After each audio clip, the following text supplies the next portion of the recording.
Hey guys, tonight we're sliding into the royal silk sheets of one of the most powerful women of the 19th century, Queen Victoria herself. Not the stern face on postage stamps or the monument in front of Buckingham Palace, but the actual human version of Victoria staring at her velvet-draped ceiling sometime around 2:37 a.m., wondering why on earth her royal eyelids won't close. It's dark in Windsor Castle. Well, not totally dark. A low fire flickers in the grate, casting long shadows over oil portraits of long-dead ancestors who, frankly, also look tired. The ornate mantel clock ticks with infuriating punctuality. Somewhere, an equerry sneezes in a hallway. And you, Her Majesty, are wide awake. Again, you've already read through the latest dull report from the Colonial Office. Something about beet farming in South Australia, sipped half a cup of tepid milk, and fluffed your goose-down pillows to the point of structural collapse. Nothing's working. You're the Empress of India, for heaven's sake. Why can't you conquer sleep? So before you get comfortable, take a moment to like the video and subscribe, but only if you genuinely enjoy what I do here, and if you're watching from an obscure corner of the empire, or just your sofa in Pittsburgh. Drop your location and local time in the comments. I love seeing where all of you are listening from. Now dim the lights, maybe turn on a fan for that soft background hum, and let's ease into tonight's journey together. You rub your temples. Sigh dramatically, the sort of sigh one learns after decades of ceremonial fatigue, and rise from bed. The slippers are too tight. The fire's gone mostly to ash, and the dog, one of several small spaniels with elaborate pedigrees and less than impressive hygiene, has claimed your favorite footstool. Sleep has become a slippery eel of a thing these past few years. Your doctors dressed like 18th century butlers in powdered wigs, and outdated confidence prescribe everything from Turkish steam baths to something labeled soothing syrup, which tastes suspiciously like brandy and disappointment. Historians still argue whether Victoria's notorious bouts of sleeplessness were the result of personal grief digestive misadventure or just the weight of ruling 1/4 of the planet. Probably a bit of all three. The loss of Prince Albert in 1861 sent her into deep mourning and, according to her journals, wrecked her already fragile sleep patterns. You trudge to the window. It's raining. Of course it is. It's always raining when you're tired, and the moonlight catches on the iron fences of the Royal Park in that brooding, melancholy way that makes you wonder if you should write a poem. But you don't. You're still sore from last night's attempt at lying motionless for 7 hours straight. You remember a peculiar moment earlier this evening, a visiting noblewoman from the Americas offering you a curious treat jelly made from Concord grapes. Helps with sleep, she whispered behind her fan eyes wide with the confidence of someone who's never been responsible for Irish famine relief or the annexation of Zanzibar. Still, it had an appealing shimmer. You made a note to try it later. In the corner of your sitting room, a night maid has fallen asleep in an armchair while knitting an endless scarf. She's snoring softly. You feel envy, then guilt, then envy again. Everyone around you is always sleeping soundly. The guards, the dogs, the Archbishop of Canterbury during yesterday's cabinet meeting. But not you. You pace the length of your room and back counting each rug fringe as you go. The wallpaper pattern seems more hostile than usual. Your ankles ache, your hair's braided too tightly, and even the wind sounds judgmental. There's something particularly maddening about being an insomniac monarch. You're surrounded by absolute silence, broken only by your own thoughts. Thoughts like, did we really need to expand into Borneo? And should I have married that dashing cavalry officer instead of Albert? And most urgently, is that jelly still in the pantry? Eventually, you press the bell pull. Somewhere in the castle's underbelly, A footman wakes with a curse and begins the long trudge up 3 staircases and a carpeted corridor. You plan to ask for toast, but maybe, just maybe, a spoonful of that jelly too. The footman arrives 10 minutes later, eyes barely open, hair going in 3 different directions under his cap. He bows too deeply and almost topples a nearby table. You sigh, regal but weary, and ask for what no queen has likely ever uttered before toast. And the grape jelly. The one in the little glass dish with the silver lid. Yes, that one. He bows again and vanishes, shuffling off into the night like a confused bat. You settle back into the armchair, tugging your dressing gown tighter, and wait. The minutes stretch long and flat. Somewhere a clock chimes 4, or maybe it's 3. Time has become abstract, measured not in hours, but in degrees of mental fog. When he returns, the tray is a masterpiece of midnight mediocrity.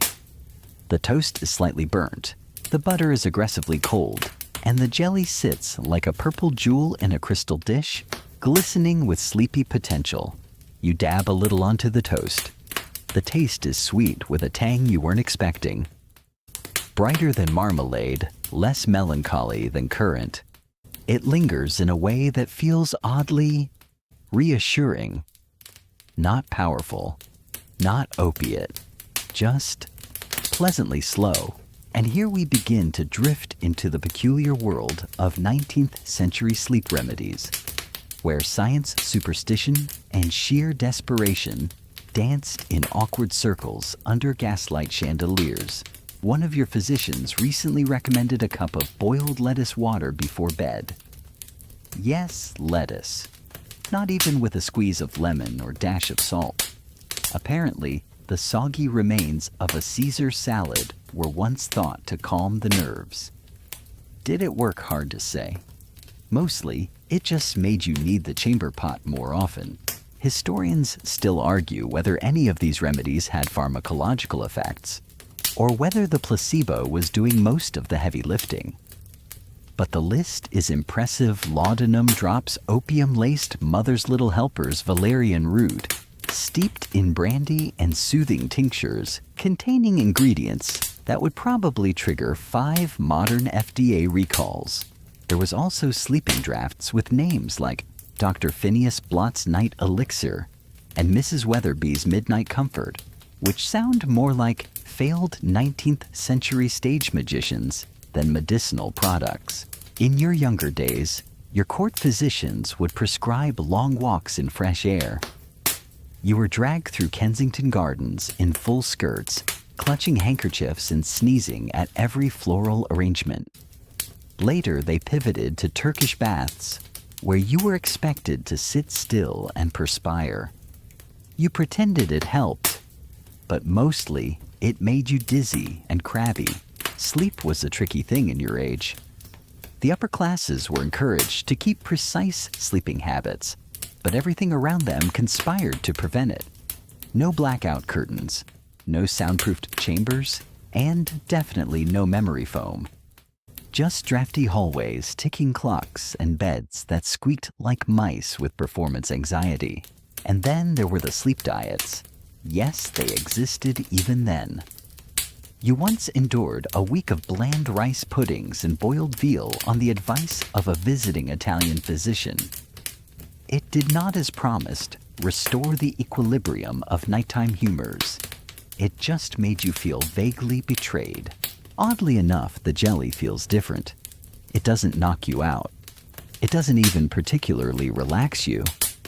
But it's a small act of agency, choosing sweetness over stewed celery indulgence over vinegar foot rubs.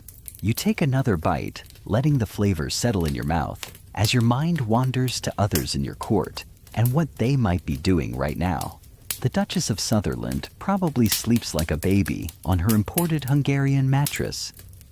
You remember her bragging about it last week over tea, while you tried not to glare at her smug face behind your fan. The Archbishop likely snores in Gregorian rhythm. And Disraeli, That man could nap through a naval bombardment. The jelly is nearly gone. You place the spoon back on the tray and shift, slightly tucking a lap blanket around your legs. The fire has dwindled to a few glowing coals, and the shadows in the room have softened into something less aggressive. Maybe, just maybe, this will work. You glance toward the mantel again. The fire crackles softly, its light catching the edge of a silver-framed portrait of Albert. He's smiling faintly in the way 1860s daguerreotypes allow more a ghost of a smirk than a grin. You wonder what he'd make of your new sleep aid. Probably raise an eyebrow, make a pun in German, and then write a letter about it to a cousin in Saxe-Coburg.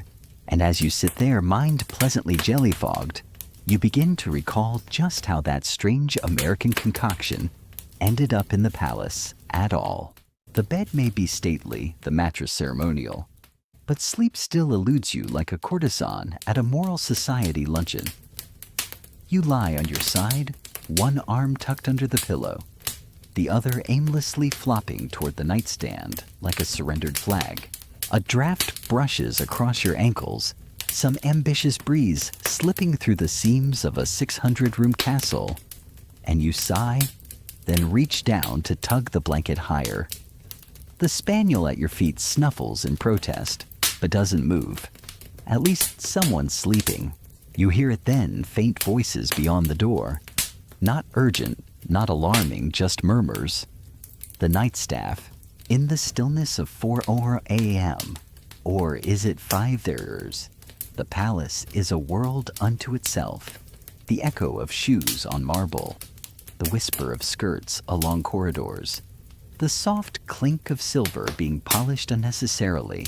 There is an entire ecosystem that thrives in your sleeplessness. People whose jobs begin precisely when yours is meant to end. Tonight their voices reach you through the heavy oak. You imagine them in the servants' hallway sharing biscuits and quietly speculating. Do you think Her Majesty is awake again? Well, the jelly dish came back empty. That's a sign if I've ever seen one. You smile faintly, then sit up again because what else is there to do when your own mind insists on narrating the castle like it's a mystery novel? You pad across the room in your house slippers, which it must be said are more decorative than warm, and open the door just a crack. The corridor is dimly lit by wall sconces.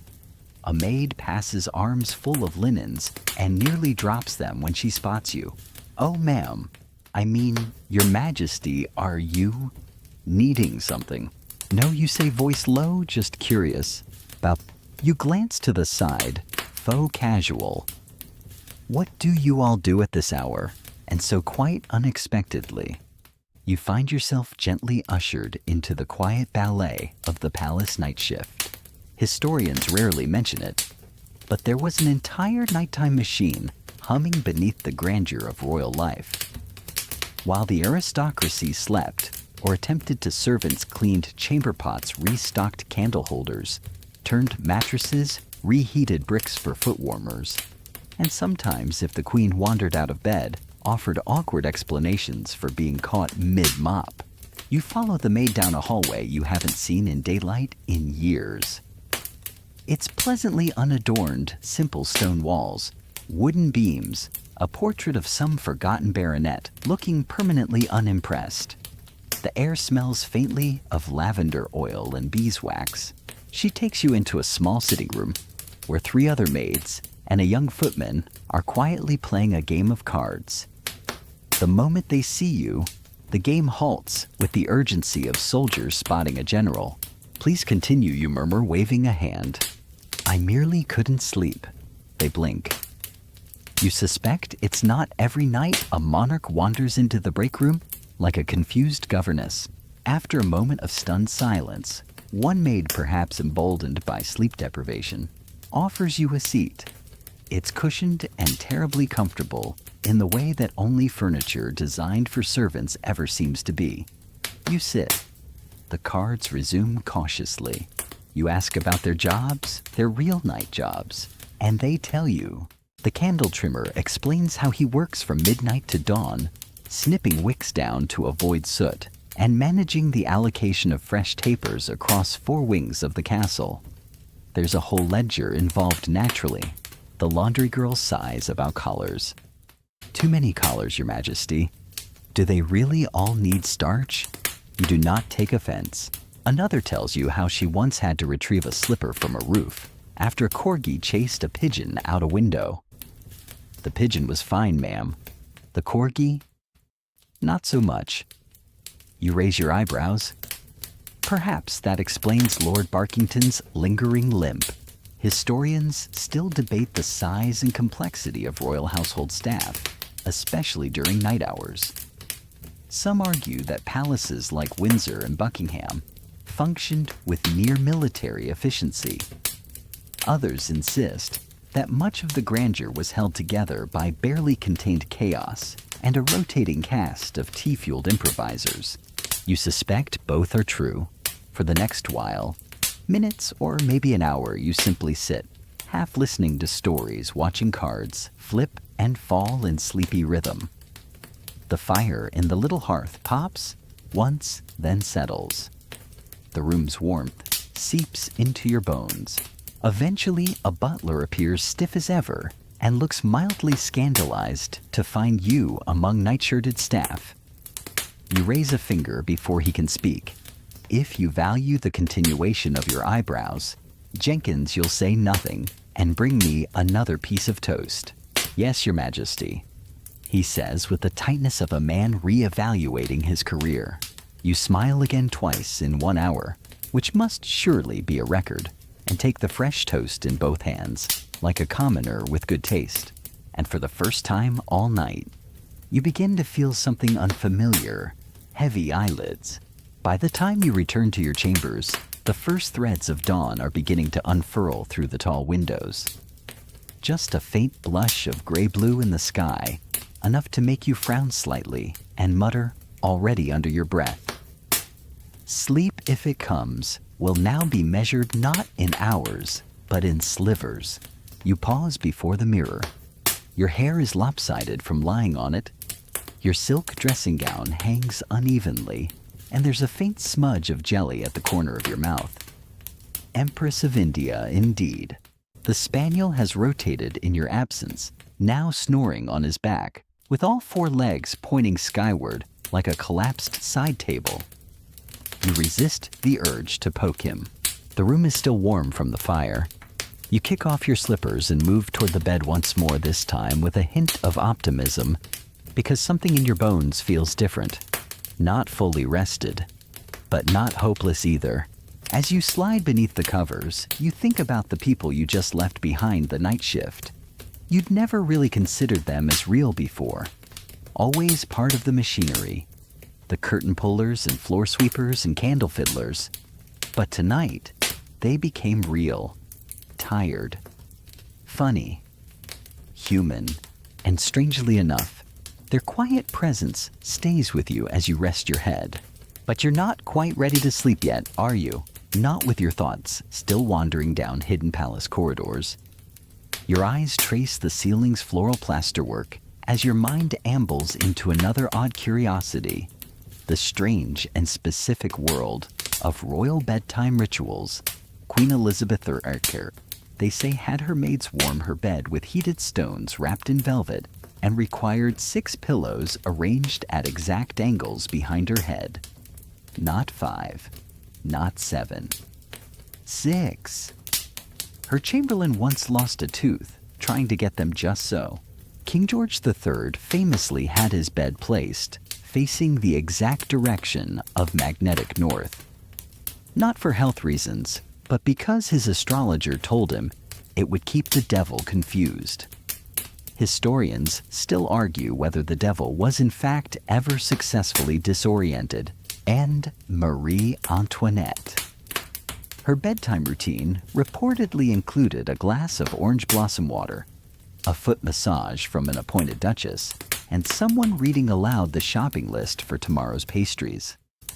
That last bit may have been exaggerated, but if anyone required pastry-themed lullabies, it was surely Marie.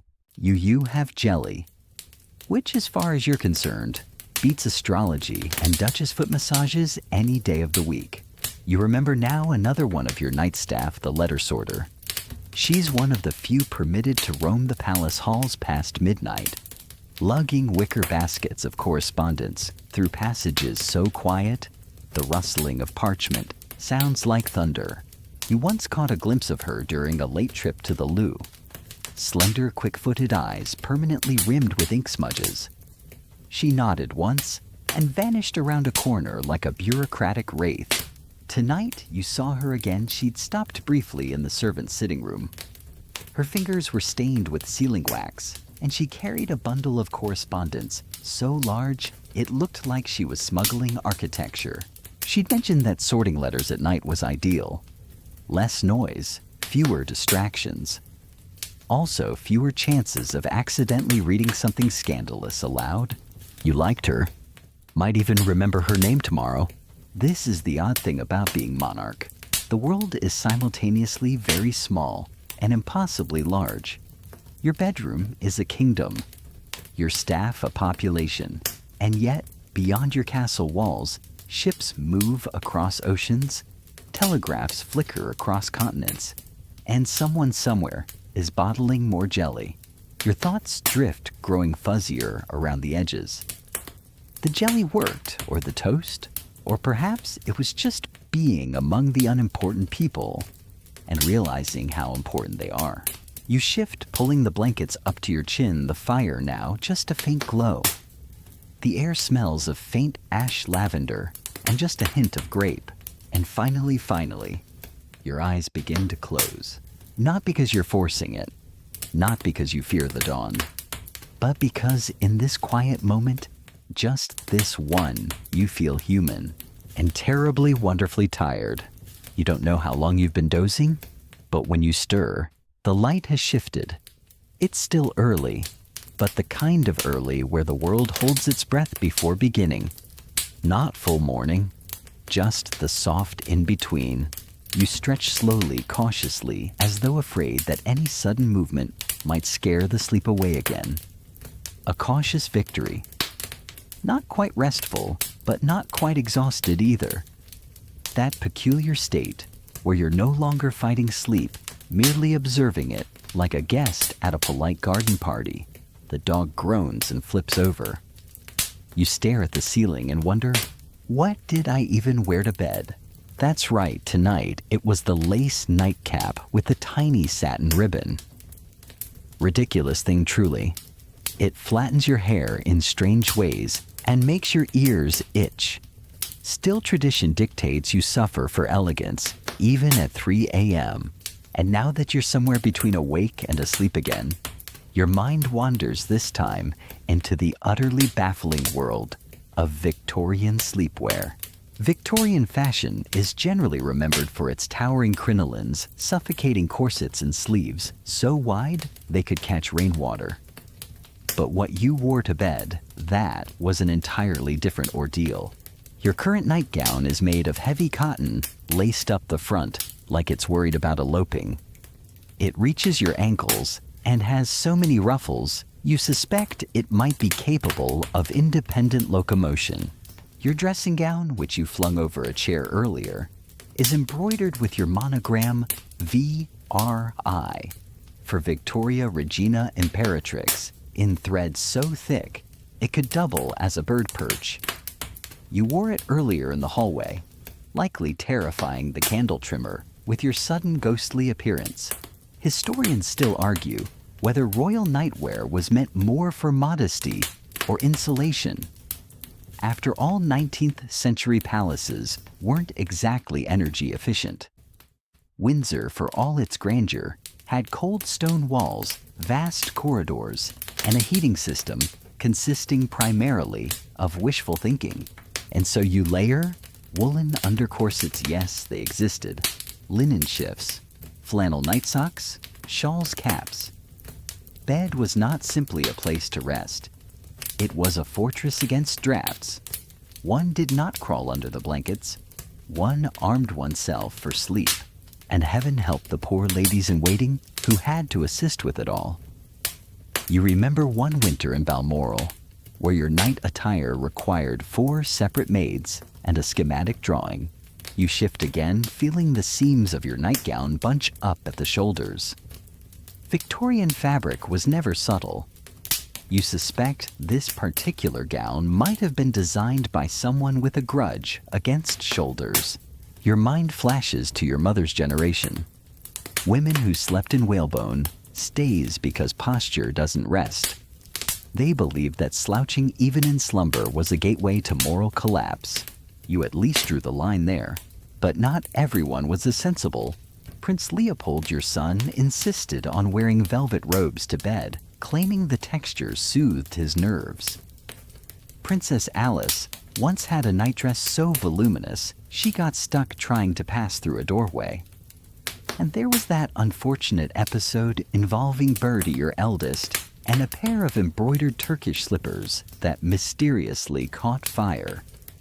You never did get a straight answer about that. You can't help but smile remembering it now. Somewhere in the palace, a clock chimes 6. You feel it in your bones more than hear it. And yet, strangely, you're not annoyed. There's something cozy about this quiet observation of time. Something that feels yours. You close your eyes, pulling the nightcap gently over your brow to block the growing light. Its lace edge tickles your forehead.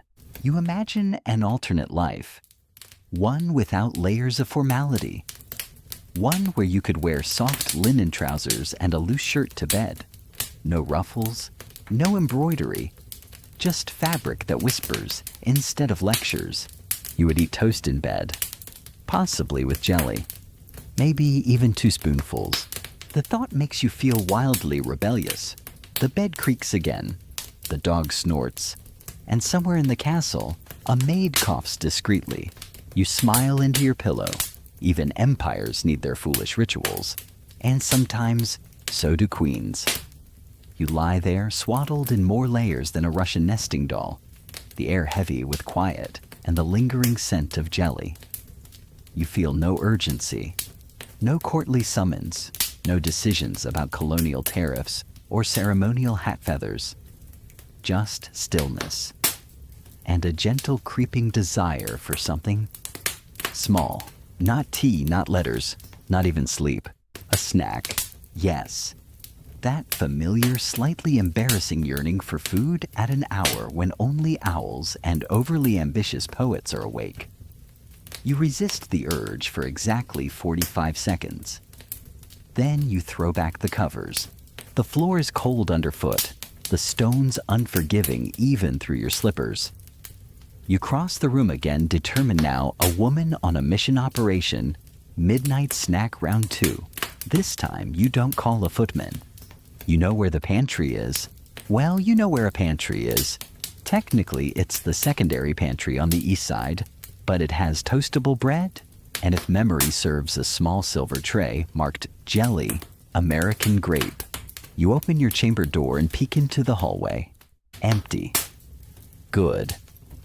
You don't particularly want to explain to Jenkins why the Queen is sneaking about in her nightdress like a Victorian cat burglar. You tiptoe down the corridor, half expecting a portrait to gasp in horror.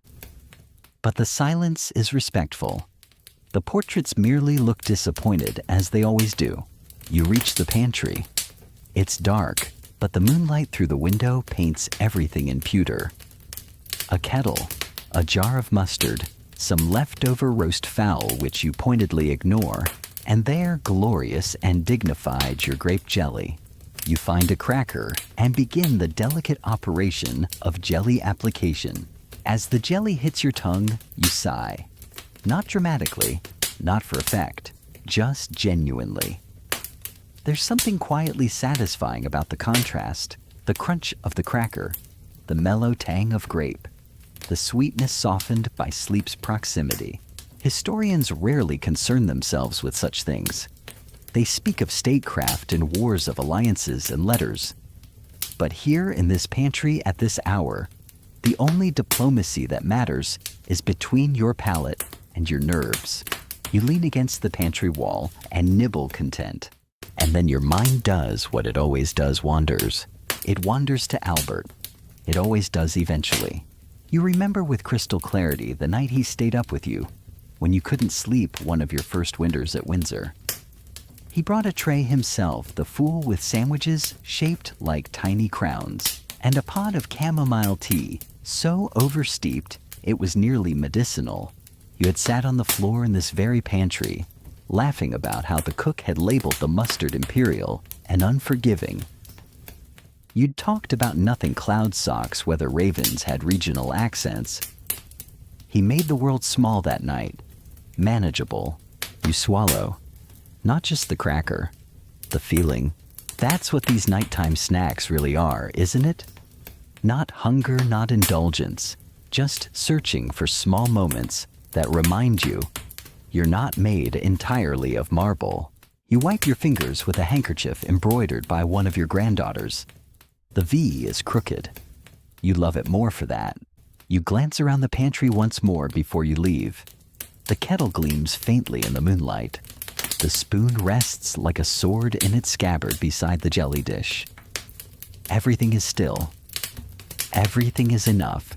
You return to your room the long way, past the tapestry hall, past the side staircase where Albert once got stuck carrying a cello, past the niche where one of the corgis left a sock, which you absolutely pretended not to see.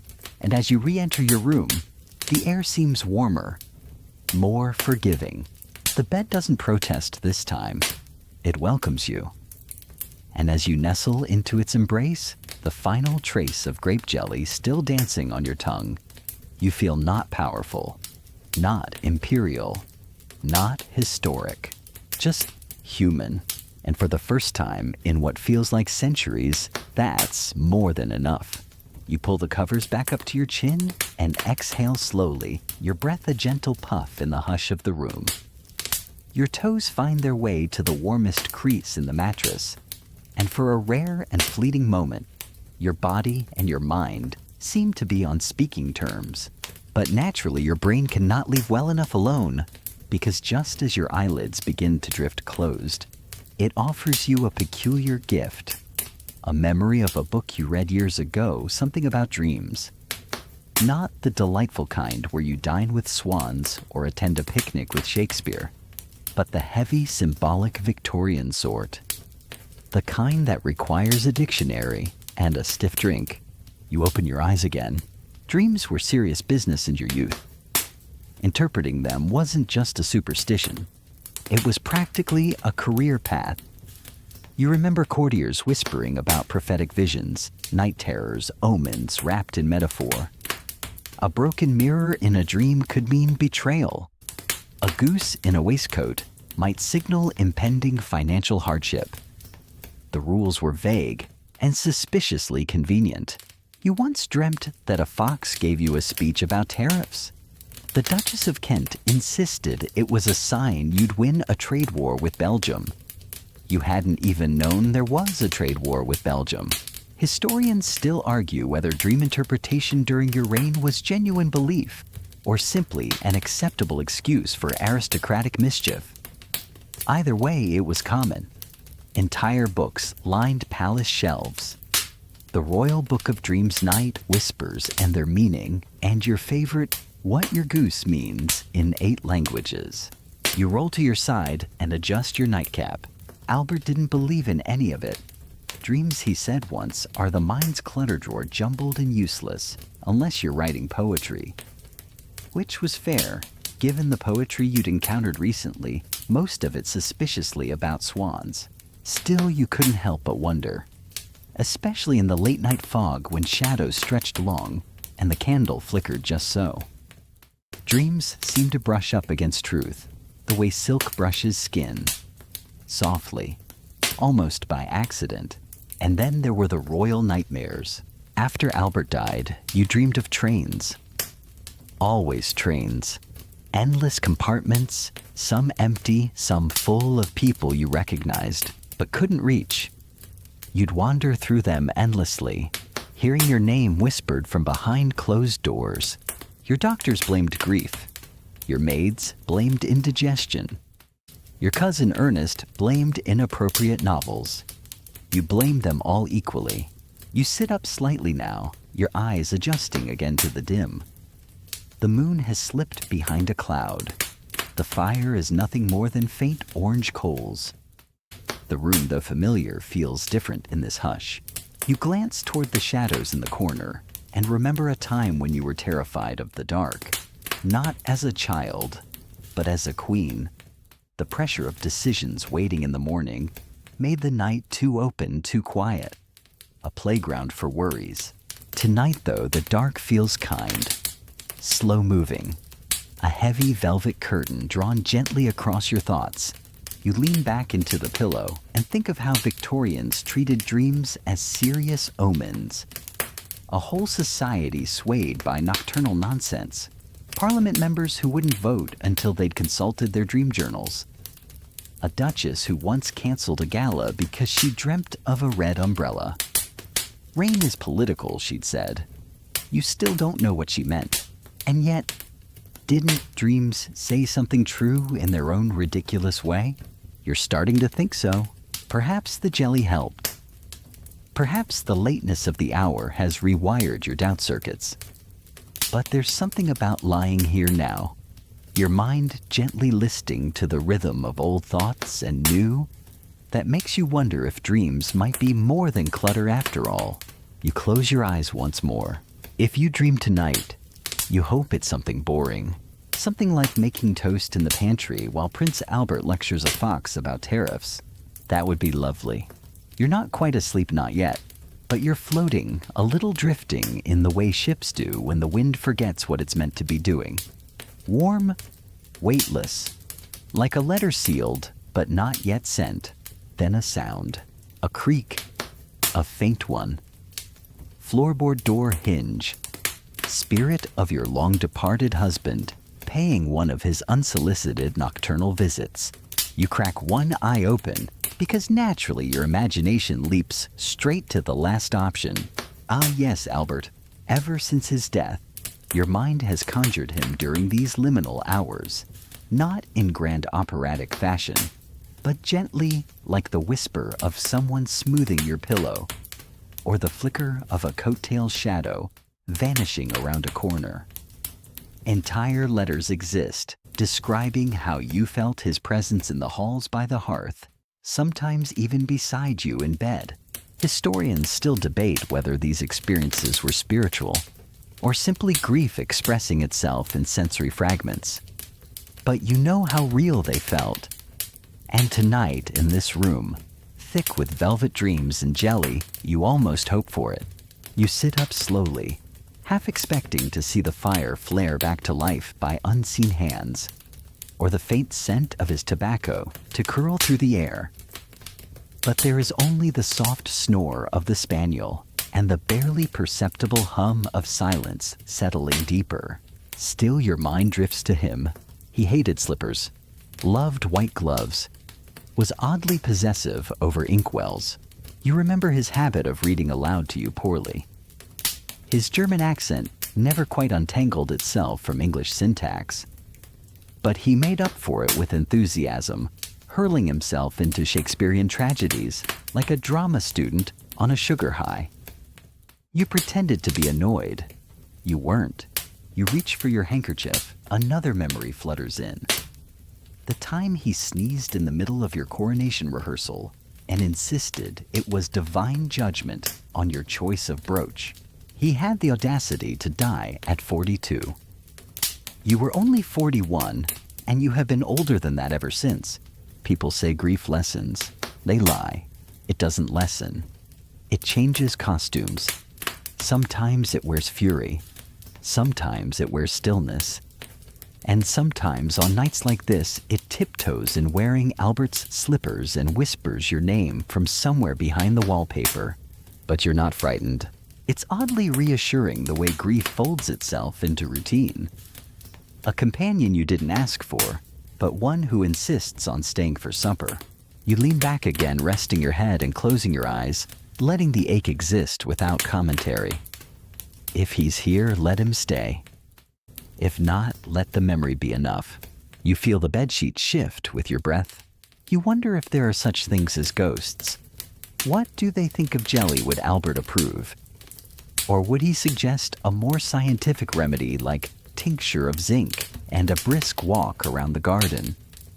He always had an irritating confidence in brisk walks. The thought makes you chuckle, quietly, as not to wake the dog. Or the dead. The room settles. In the half-dream hovering behind your eyes, you see him not young, not in morning clothes. Just Albert in his study coat, arms crossed, pretending to disapprove of your midnight pantry raids. He says nothing, but you know what he means. It's enough. You murmur, yes, I know. You were right. About everything. Especially the mattress. No reply. Just the feeling that perhaps for tonight, you are not entirely alone. You let that idea warm your chest like tea, and slowly, almost imperceptibly, you begin to slide back into the place you've been trying to reach all night. The place beyond clocks and toast and royal obligations, where silence doesn't accuse, it comforts. Where shadows don't frighten, they embrace. And where a queen can simply be a woman remembering someone she once loved. You don't fully notice the moment sleep circles back to you like an old friend who finally decided to stop sulking. But when it does, it doesn't come in a rush. It trickles in smooth and subtle like candle wax, finding the edge of its dish. And yet, even as your body relaxes, your mind so dutifully overactive offers up one final detour. Because now naturally you begin to wonder, how did the rest of the empire sleep? Your Queen Victoria, after all, not just of England, but of Canada, India, Australia, the Caribbean, vast chunks of Africa, and assorted islands whose names you occasionally forget, but are quite certain you're supposed to care about. You sigh softly into your pillow, turning your face toward the window, where the sky is no longer black, but that indecisive shade between ink and ash. The birds haven't started yet, but they will. They always do. And so you picture it, daily hot, close, fragrant with night-blooming jasmine. In princely courts and British cantonments alike, people are fanning themselves under high mosquito nets. Some sleep on woven charpoys, others on marble floors grateful for coolness. The lucky ones have Punkawala's men who pull great cloth fans back and forth all night. A rhythm as old as empire. Then Cape Town, where ocean breezes sneak through shutters and people curl under thin wool blankets against the sea wind. Perhaps a trader's wife is awake brewing tea. Perhaps a child dreams of snow, having never seen it. You drift westward. The Caribbean sugar plantations quiet, now save for the night insects. In modest houses, sleep comes with the hum of crickets and the memory of sunburnt days. You imagine someone singing softly to themselves, a lullaby passed down from a time before flags changed hands. In Australia, a shepherd stirs, swatting at a drowsy fly as he turns beneath a starlit sky. The sheep are calm. The dogs sleep curled beside the fire. Even the kangaroos probably. And Canada. Dear freezing Canada, where beds are layered with bearskins and quilts so heavy they double as security systems. Someone somewhere is boiling snow for tea. A trapper's wife sleeps in socks knitted from the wool of sheep she's never seen. You like to imagine they dream of summer and jam and perhaps better gloves. You shift slightly your blankets, suddenly feeling more luxurious by comparison. You wonder, what would your subjects think if they knew their queen spent her nights thinking about them? Not their loyalty or taxes or productivity, just their sleep, their dreams. Historians rarely mention the emotional scope of empire, the way it stretched not just across maps, but through beds and breakfast tables and drowsy nursery songs. But you've always felt it. You once wrote in your journal that ruling an empire was like watching the sun rise in every direction. You remember that phrase.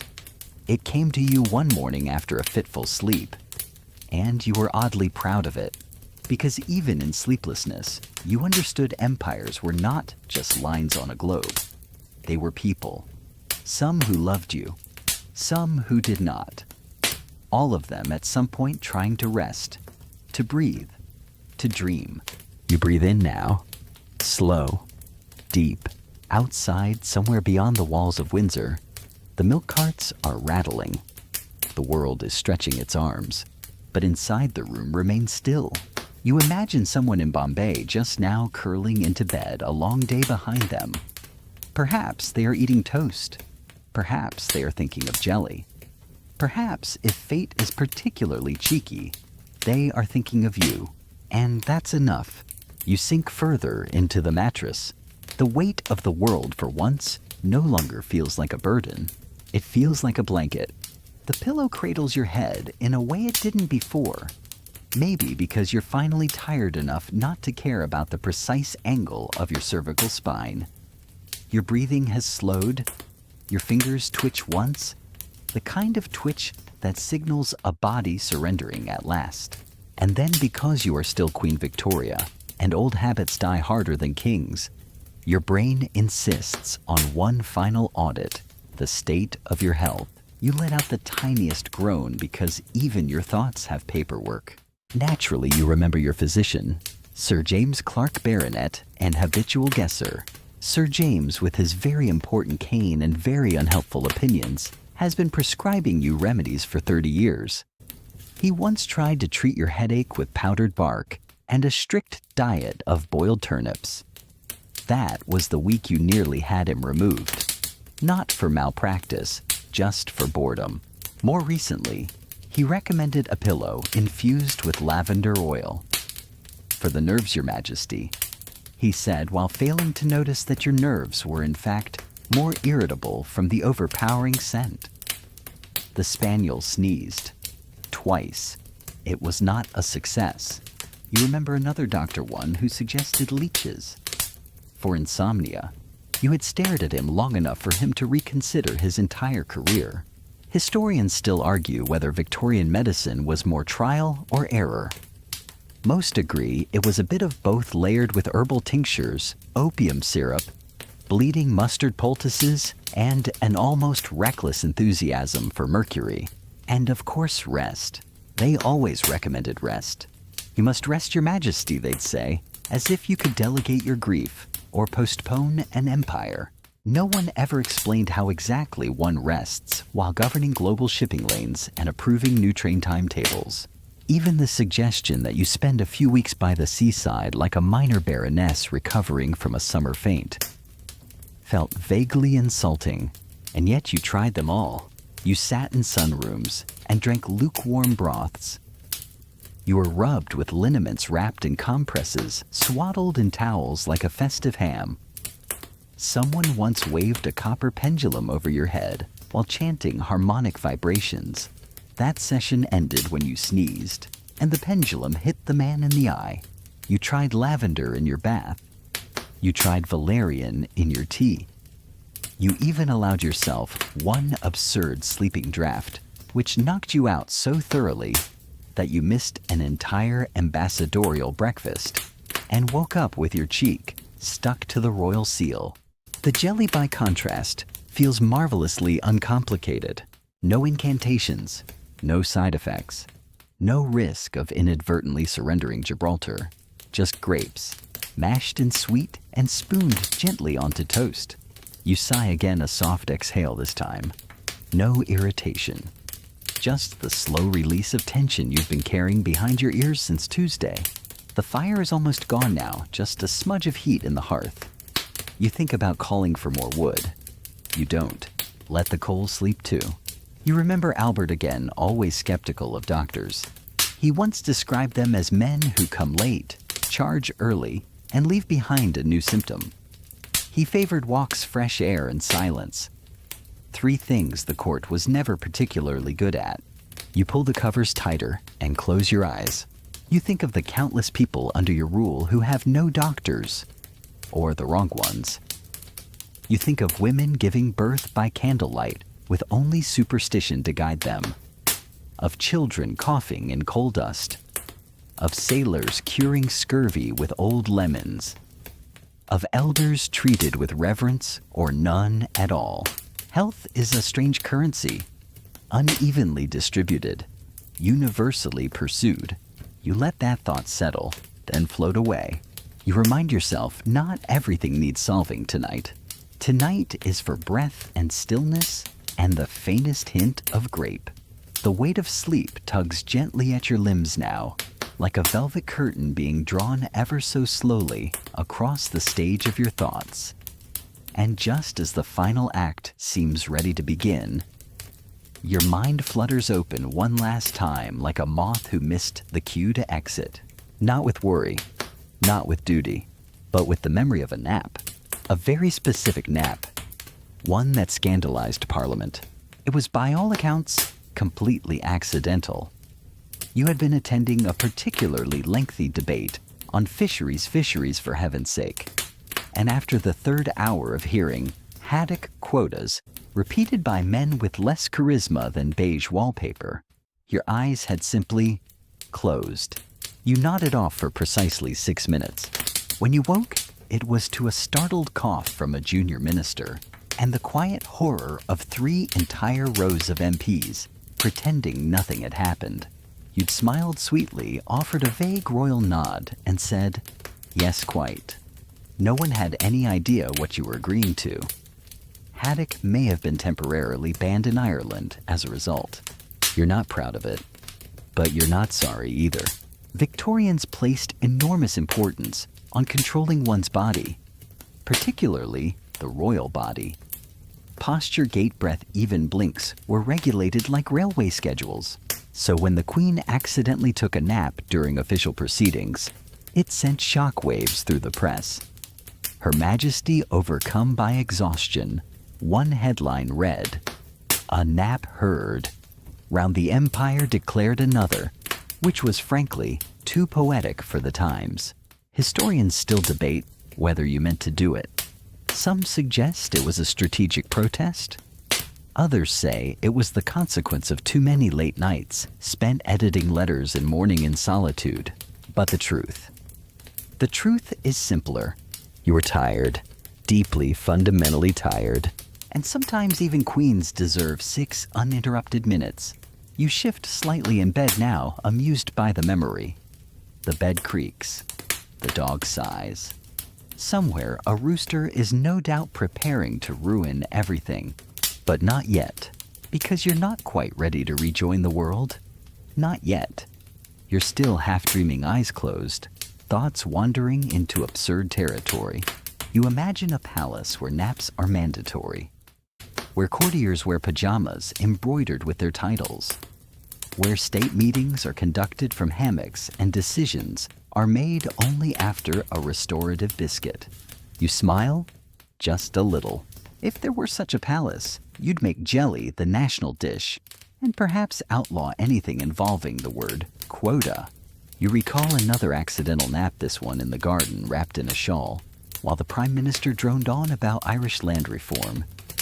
You'd closed your eyes for just a second, just to listen to the birds. When you opened them, he was still talking. He never noticed. You suspect you dreamt of daisies, or perhaps a very polite bear. You've always thought naps were rather noble, really. Unlike full sleep, which feels like surrender, naps are acts of rebellion. Tiny declarations of "I shall rest when I please," tossed in the face of order and obligation. The best part? They often work better than full nights of rest. 10 minutes with your cheek pressed against a sun-warmed cushion did more for you than 3 hours spent tossing in a bed lined with state-grade brocade. And here in the hush before dawn, wrapped in memories and mattress springs, you decide that your best ideas may have all come to you just as your brain was shutting off. A nap for each royal crisis. A jelly for every sleepless night. It's not policy, but it's close. You yawn truly, this time the kind of yawn that comes from marrow, not just manners. And for the first time in hours, you let yourself go fully still. No memories, no ministers, no fish, just you and your body, which is ready now to drift, to pause, to dream of nothing at all. You are almost there now. That gentle suspended place between sleep and wakefulness, the edge of the world where even thoughts begin to whisper. as if too loud a word might stir you back into full consciousness. But no, you're drifting.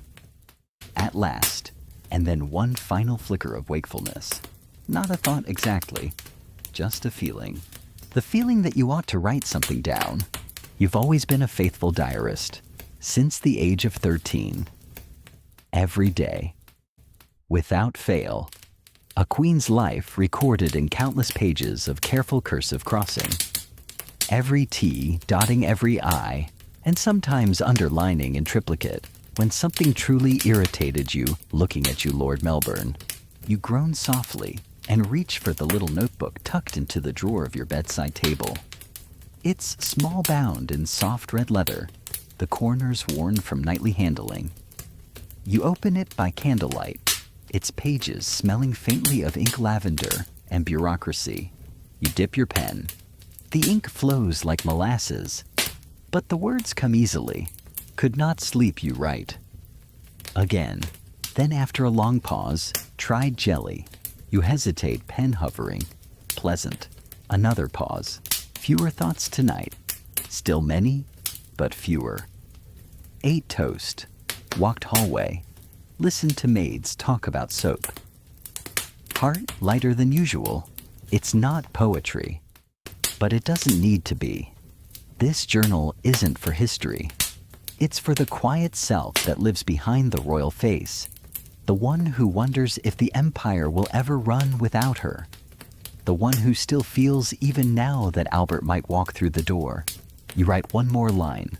Perhaps sweetness is the cure, not just for wakefulness, but for weariness. You set the notebook down and cap the pen. Historians will one day read this entry and argue. They always do. Some will say the jelly was metaphor.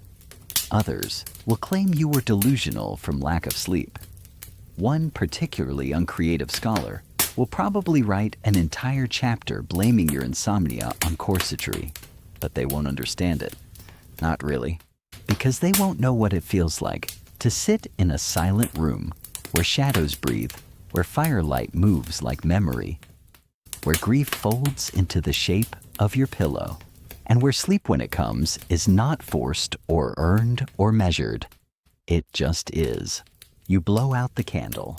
You slide down beneath the covers, one hand resting gently across your stomach, the other curled near your chin like it once did in childhood. You close your eyes, and if the jelly had anything to do with it, so be it. But what matters more is this: you have nothing left to prove tonight. Not to Parliament, not to ministers, not to ghosts. Tonight you rest, and if dreams come, let them be small. A dog curled on a rug, a pot of tea steeping quietly, a note from Albert that says only "well done." The world is lighter now. Somewhere behind the curtains, the first sunbeams are assembling themselves, quietly, politely. Like guests arriving early to a breakfast, no one's quite prepared. You can feel the shift in the air, just a degree or two warmer, just a fraction less still. But you don't stir, not yet. Because in the depths of that quiet, in the lowest notes of silence, you have finally surrendered to sleep. No battles, no rituals, no sermons from physicians, just a slow dissolving into rest like sugar stirred into tea. The bed no longer creaks beneath you. The sheets no longer itch. Even the nightcap, that ridiculous ruffled crown, feels soft now against your temple. You're not awake to hear the first knock on the chamber door, nor to notice the fire being gently rekindled by the maid who tiptoes with the reverence of a cathedral mouse. She pauses when she sees you truly asleep, and she smiles, a small thing, unseen by history. No one dares wake you, because even queens deserve mercy. The jelly dish has been cleared. The dog has shifted into a position that defies both biology and etiquette. A faint breeze lifts the edge of the curtain, revealing a sliver of morning. But your face is peaceful. You who once ruled over continents, who survived births and burials and endless politics, now lie perfectly still, eyes closed, brow unfurrowed, lips gently parted. You do not dream of conquest tonight. or of speeches, or of telegrams. Tonight, if anything, you dream of dancing teacups, tiny porcelain dancers spinning on polished trays, toast crusts pirouetting, jelly shimmering beneath chandeliers.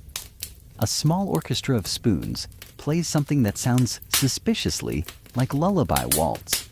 And Albert, yes, he's there too, not as a ghost, not as a memory. Just as himself in his favorite chair reading nonsense from a book he never finishes. He looks up. He smiles. Nothing is said. Everything is understood. And as the palace begins to stir, as Windsor rouses itself to the business of another imperial day, one bedroom remains quiet, still, sacred, because for just a little longer Queen Victoria sleeps, and the world is kind enough to let her. So here you are, still, wrapped in soft layers of time and thought, gently floating between memory and mist. No court, no bells, no letters needing reply, just the hush of old stone walls and the rhythm of your breath. Let the light wait outside the curtain. Let the pages of your diary remain open ink, drying slow as morning dew. Let the clock forget what it was about to say. You've wandered through shadowed corridors, shared midnight toast with the ghosts of long conversations, and stood quietly in the pantry with a jar of jelly and 1,000 thoughts too tender for the daytime. And now you don't need anything. Not answers, not even dreams. Only this, the deep exhale, the gentle sinking, the body loosening its grip on the edges of the world. You've remembered what it is to feel human, not royal, not responsible, just here, just enough. The fire is low, the candle out. The bed no longer resists. And you're exactly where you need to be. So close your eyes, soften your shoulders. Let the last bits of the story fade like mist on the window. Sleep is not far. It's already begun. And if you wake again, may it be slowly, kindly, with no need to rush. But for now, just rest.